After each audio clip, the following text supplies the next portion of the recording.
Kiek linksnių yra lietuvių kalboje? Sunkus klausimas. Pirmiausia, reikia įsiaiškinti, apie kokią lietuvių kalbą kalbame. Konstitucijoje, aišku, parašyta valstybinė kalba, lietuvių kalba.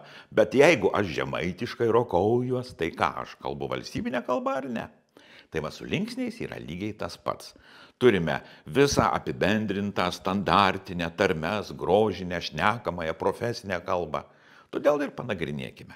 Standartinės kalbos žodžių santykius žymi 6 linksniai. Vardininkas, kilmininkas, naudininkas, galininkas, įnagininkas ir vietininkas.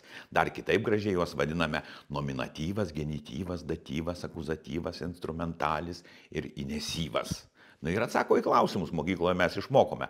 Kas, ko, kam, ką, kuo, kur. Miškas, miško, miškui, mišką, mišku, miške. Aišku, mes mokėme 7 linksnius. Kas tas 7 linksnis? Aišku, šauksmininkas arba vokatyvas. Problema, jis jokio santykio su kitais žodžiais nerodo, plus dar ir išskiriamas kableliais, kad atskirtume jį visiškai nuo sakinio. Tai koks jis linksnis? Na, bet mes jį vadinam linksniu. Gerai, žiūrėkime toliau. Turime dar 3 linksnius tarmėse, senuosiuose raštuose ir grožinėje literatūroje. Čia dabar išgąsdinsiu. Iletyvas, adesyvas, aletyvas. Ir keliu klausimus. Einu į kur, sėdžiu prie ko, einu prie ko. Na ir pavyzdžiai, visi jums žinomi ir vartojami.